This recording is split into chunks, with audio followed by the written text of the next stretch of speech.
there. I hope I got the right number. Is this Stan's older sister? I wanted to introduce myself. My name's Kendra. I'm Stan's fiancée. Oh, hi there, Kendra. I'm glad I finally got the chance to talk to you. Yeah, you've got the right number. My name's Stacy. If I recall correctly, you just dropped by my parents' house with your parents to introduce them, didn't you?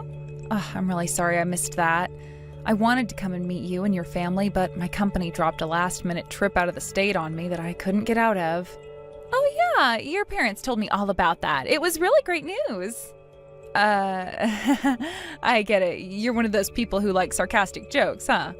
Sorry, that one went over my head. I wasn't joking. Is that a continuation of the joke, or... No, I'm not joking. I'm really glad you weren't there. It's for the best that we don't meet. So you don't need to feel bad about anything. Okay, this is probably the weirdest first conversation I have ever had with a person in my life. Would you mind explaining why you don't want to meet me? Oh, of course. I'm glad you asked. So I have some super deep-seated trauma with men, right? When I was in high school, I went on my first date ever with a boy, and the very next day, he was sitting with my best friend at lunch. Oh, wow. I'm sorry to hear that. It must have been traumatic for you. So he was never serious about you after all? No, he actually was serious. I found out later that he and my best friend were actually cousins, but I only found that out after I had already dumped him and sent him messages around the school saying he was a boring date and a bad kisser. That event was so traumatic for me that I can't bear to see my romantic partners being friendly with any other women, even family members. You spread false rumors about him over a misunderstanding, but you are the one with deep-seated trauma? Yeah, that's exactly right. I'm glad you understand. Right. Well, you know that me and Stan are brother and sister, right? Are you telling me that you don't even want me to have pleasant conversations with him? Stacy, I am so glad that you understand my trauma so well. I heard from your parents that you and Stan are really close. Is that right? Yeah. I presume that's a problem for you? Yep. A big problem. I can't bear to see Stan being friendlier with other women in his family than he is with me. Uh-huh. Again, Stacy, I cannot tell you enough how much I appreciate you understanding my trauma. So I actually had a request to make of you. I would really appreciate it if you could never see Stan again. And not just in person. You can't text him either. I wasn't too thrilled with compromising this much with him, but I decided to be the bigger person and allow him 10 texts per month with your mom. So if there's ever something you want to tell Stan, you can tell it to your mom and have her contact Stan for you. Oh, and if her 10 texts are already used up, you'll have to go through me. Granted, depending on the content, I may or may not deliver the message to him. You understand, right? Let me see if I have this straight. You want me to never contact my own brother directly? Ever again? Yep, that's right. If I found out you were contacting him, that would really trigger my deep-seated trauma. Right. Look, Kendra, as much as I want to start off our relationship on the right foot, I'm afraid that is not a request that I'll be able to abide by. I understand you have this trauma thing, and I'll do my best to be considerate of you, but restricting which of Stan's family members he can contact? I'm sorry, but that's utterly ridiculous. Stacy, how could you say that to me? I thought you understood my trauma. Are you really going to ignore the deep-seated trauma I have and contact your brother against my wishes? Do you want me to have a panic attack? What if my panic attack causes a heart attack? Are you trying to kill me? What the, kill you? I also have to say that I am very disappointed in the weakness of your sibling relationship with Stan. What? Me wanting the ability to talk to my own brother is a weakness to you? Obviously, if you truly had a strong familial bond, then you wouldn't need to have direct contact with him. Just knowing that he was well taken care of by a fantastic woman who loves him more than anyone else should be enough. But you're disregarding my trauma and threatening my life by meeting with your brother, all because of your own insecurities. You trashed a high school boy's reputation over your misconception, but I'm the one who's insecure? All I'm doing is laying down boundaries. You don't get to determine how and when I contact my own brother just because you're marrying him. Don't victim shame me. I'm the one setting boundaries to cope with my deep-seated trauma. Stop using that term. You use it every 5 frickin' seconds. I will not give you another warning, Stacy. I am his fiancée and I have deep-seated trauma. You will never meet in person with your brother ever again. And if you want to send him a message, then you must either go through me or your mother. That is final. Stan, we need to talk. We do? Yes, and it's about your fiancée. Are you sure you want to marry her? Like, really sure? Well, I did propose to her. I thought that would make my intentions clear. Can I ask what brings this on? Did something happen between you two? You were really happy for me when I first told you I was getting married. Yeah, I was, but that was before I actually interacted with her. Kendra just texted me a few minutes ago. Oh, she did? Yeah, and what she said was shocking, to say the least. Well, what did she say? She told me to never speak to you again. She told me this insane story about her deep-seated trauma, but it didn't make any sense. I mean, she expects me to believe that she was traumatized over an incident from high school in which she ruined a boy's reputation for no reason.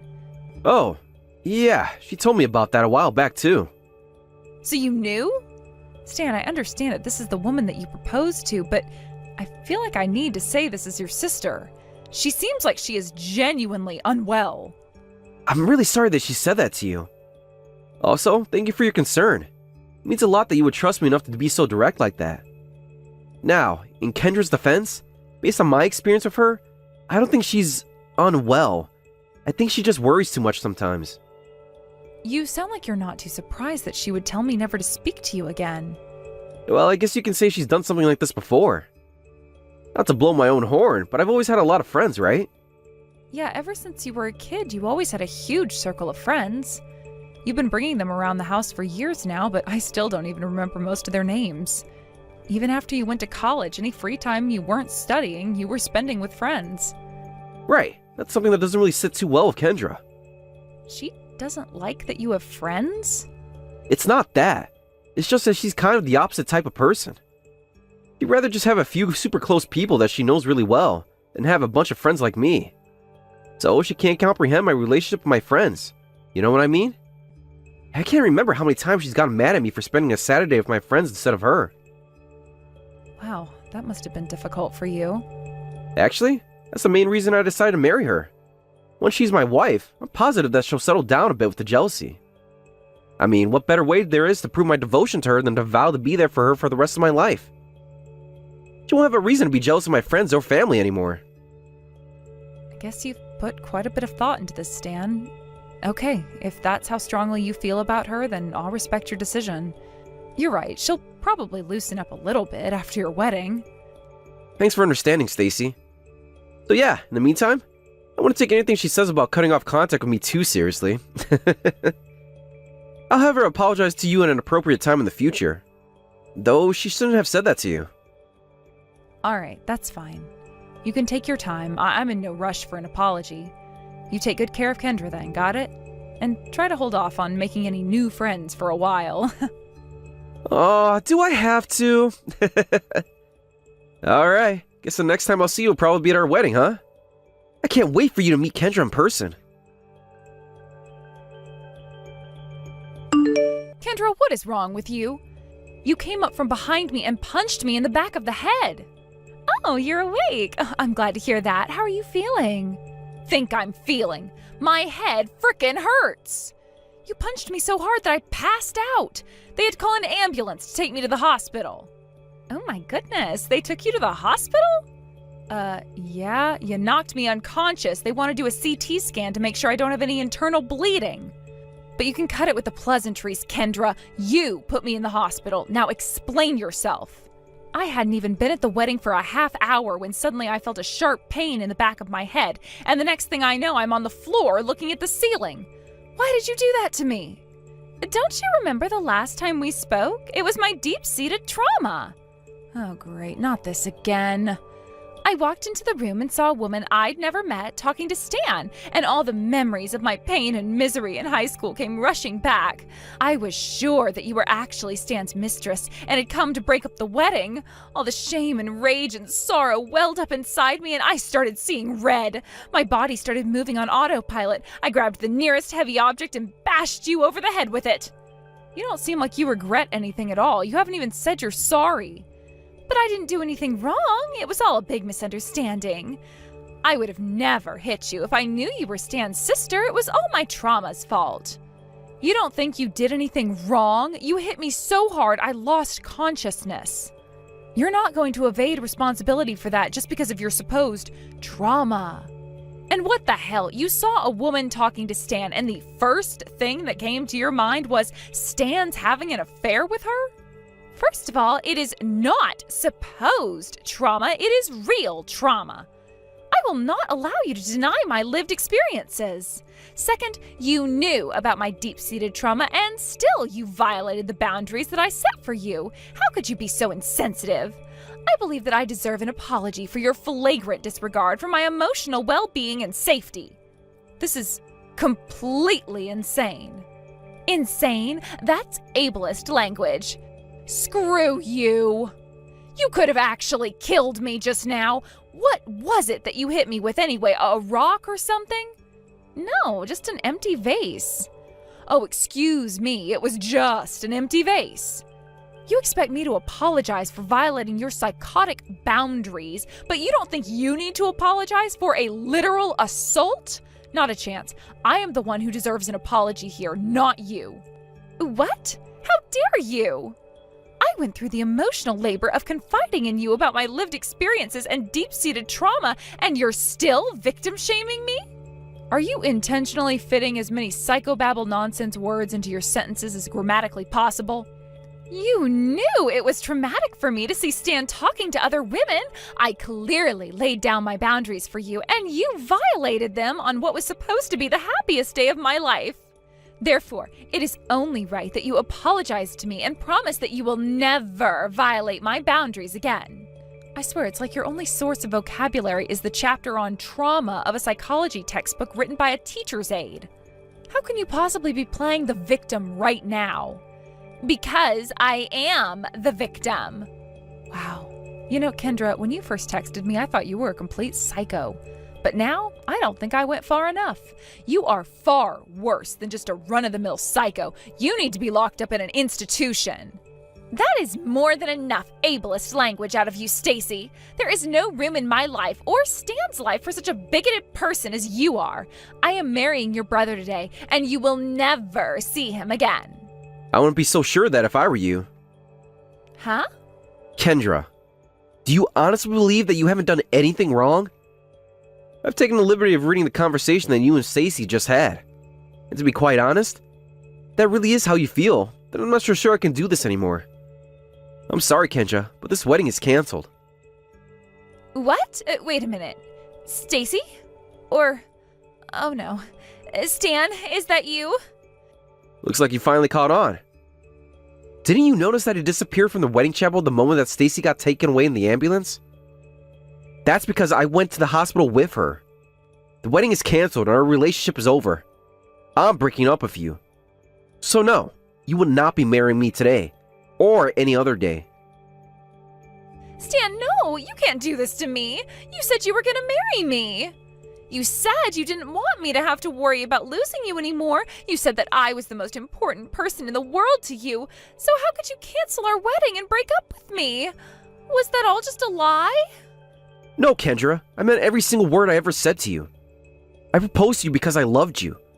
I accepted your past, your jealousy, your controlling nature, all of that.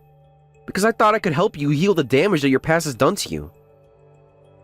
I thought if I could show you that you didn't need to worry about losing me, that you could overcome your trauma and start looking towards the future rather than the past. I believed that right up until this very morning. Not only have my dedicated displays of love to you not helped heal your trauma, it almost feels like you've gotten worse. Kendra, you assaulted my sister. You hit her in the back of the head with a vase. But I thought she was your mistress. What did you expect me to do? That's it right there. That's exactly my point. You trust me so little that you immediately assumed that I was cheating on you. I can't marry anyone who doesn't trust me. Stan!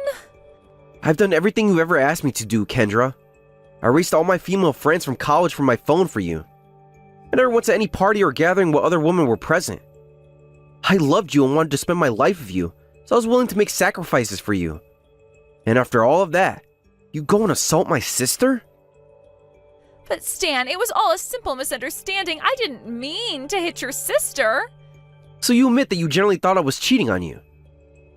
Yeah, but just for a second. Even 1 second is too long, don't you get that? You have no idea how much it hurts to know that the woman I pledged my love to doesn't even trust me. That's not true. It's not that I don't trust you. It's just that, oh, you're such an amazing guy. You're handsome, funny, hardworking. I always felt that you were out of my league. I was terrified of losing you. And so you bashed my sister over the head with a vase? I don't know how I can make this any clearer to you, Kendra. You've gone too far. Your trauma has completely taken over you. So much so that you were willing to assault a person you didn't know within a few seconds of seeing them for the first time. I had no idea you're such a violent person. I'm not a violent person. That's not fair. This is the first time I've ever done anything like this. Don't talk about me like I'm always going around and hitting random people wherever I go. First time? Huh, that's a lie. You're not just controlling and violent. You're a liar too. What are you talking about? I'm not lying. When I got to the hospital with Stacy, I just so happened to see a friend of mine who I invited to the wedding. He told me he was walking downtown this morning when all of a sudden, someone came up from behind him and pushed him down the stairs. That was you, wasn't it? Oh, don't be ridiculous. Why would I do a thing like that? He also told me that he had been receiving a ton of texts from you lately. Multiple times a day, telling him to stay away from me. But right after he got taken to the hospital, the text stopped. He was so terrified that he hadn't even spoken to the police about it yet. He thought for sure you would either go after him again or take it out on me. I can explain. Don't bother. I don't want to hear it. Just like with Stacy, you're lucky that he wasn't seriously hurt, and that it doesn't appear that there'll be any lasting impacts to his health. Are you going to stand there and say you did all that for me? Even if that's true, I don't want any part of your psychosis. I mean it, Kendra, we're through. Stan, please, can't we talk about this? The only thing we're going to talk about from here on out is how you're going to be held responsible for what you did to Stacy and my friend. What do you mean? What are you going to do to me? I'm going to make you pay. Simple as that. You've only ever been on my good side up until now, so you may not realize this. But while I pride myself in being generous and forgiving to my family and friends, I show absolutely no mercy to anyone else who crosses me. Stan, do not do this. I'll apologize for everything, okay? I'll go to Stacy and your friend's hospital rooms and I'll tell them I'm sorry. So please don't break up with me. I'm sorry I let my trauma get the best of me. If you could just work with me a little longer, I'm sure I'll overcome it in no time. Again with the trauma nonsense. Are you ever going to give that up? Anyway, I've already compromised more than I should here for your sake. I'm not doing it anymore. You can sort out your trauma issues on your own now. Stacy, what am I gonna do? Stan says he's gonna break up with me. He hasn't been back to our apartment since yesterday, and he just sent his lawyer over with a demand that I move out within 24 hours. I don't want to break up with him. I don't want to move out. Please, Stacy, you have to help me. In case you've forgotten, I am currently in a hospital bed recovering from the injuries that I sustained when you assaulted me. I had to get 3 stitches in the back of my head, which may not seem like a lot, but they are really uncomfortable. That's in addition to the splitting headache I still have. So if you want help moving out, you're gonna have to ask someone else. That's not what I meant. I want you to talk to Stan and tell him not to break up with me. I love Stan. I need him. Well, he doesn't love or need you, so I don't know what you want me to do about it. You put 2 people in the hospital on the day of your wedding. Do you really think Stan would stay with you after that? And that's not even considering the fact that you've been cheating on him. What? He told you about that? He sure did. After you assaulted us yesterday, he went to find all the evidence he could of your harassment campaigns towards me and his friends. He found all the evidence he needed of that, but also a few other pieces of evidence. Seems like every time I think my opinion of you couldn't possibly get any lower, you go and prove me wrong. Stop victim shaming me! It's not my fault I had to cheat on him. Oh, for the love of God, Kendra, don't tell me this is because of your trauma, too. He never respected any of my boundaries. I told him not to see his friends anymore, and he told me that he was fine with that, but then what did I find out? He was still seeing them in secret at least once a month. He crushed my heart and ripped open the wounds left by that boy in high school. I lost control. I felt so violated and abused, I had no choice but to cause him some of the same trauma that he caused me. So every time he went out with me and his friends, I went out with another man. He did this to me. It's all his fault. That boy didn't cause you any trauma, Kendra. What you're actually feeling is shame. Stop victim shaming me. He was the victim, you idiot, not you. All he did was talk to his cousin, and you ruined his reputation because of it. Then, when you realized the truth, you were overcome with shame over the viciously evil thing you did to him. That's why you invented your trauma narrative. To shut out your feelings of shame over realizing that you're just an impulsive, jealous, vindictive, and stupid woman. No, you're wrong. It was his fault for not telling me that my best friend was his cousin, just like it's Stan's fault for not telling me you were his sister. It was Stan's friend's fault for not respecting the boundaries I set for him. That's another thing. You don't just get to use the word boundaries to make other people do whatever you want. Look, I understand that maybe I went a teensy bit overboard, but it's all because I love Stan so much. I don't want to lose him. So please, I am begging you, give me another chance. We can call your family and Stan's friends together and have a discussion on what new boundaries we can set for you guys. Boundaries that we all agree on. You still don't feel like you've done anything wrong, do you? I realize that some people who are less understanding of the trauma I've been through may view my actions as inappropriate. Yes. Yeah, that settles it. You don't think you've done anything wrong. You go through all these mental gymnastics to interpret what happens in a way that removes any responsibility from yourself. Well, I'd say it's high time someone forced you to take some responsibility. And it looks like that responsibility falls to me.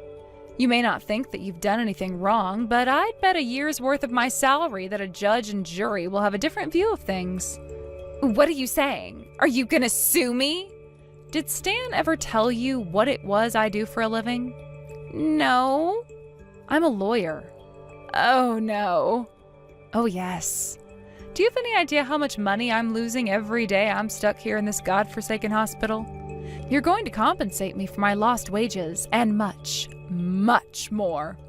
I've also decided to take up Stan's friend's case against you as well, pro bono. Please don't do that, Stacy. I'm already on the hook for a ton of money from the canceled wedding. If you sue me on top of that, I'll be ruined. Yeah? And how is that my problem? You don't seem to be aware of what sort of position you're in right now. You have successfully driven away the only person in this entire world who would have had pity on you, so don't expect any from me. We'll talk more once I'm out of the hospital. I suggest you start figuring out how to come up with a lot of money very soon. The first thing I did after getting out of the hospital was putting together a police report for both myself and Stan's friend. She was granted a speedy trial and found guilty on all counts. My next order of business was suing her for the costs of the wedding, hospital bills, and lost wages, which added up to around $50,000 in total. She went to her parents and begged them for help, so they agreed to loan her what she needed. Paying that back, however, is not going to be easy for a woman with a criminal record like her. I hope she takes this opportunity to learn that her trauma card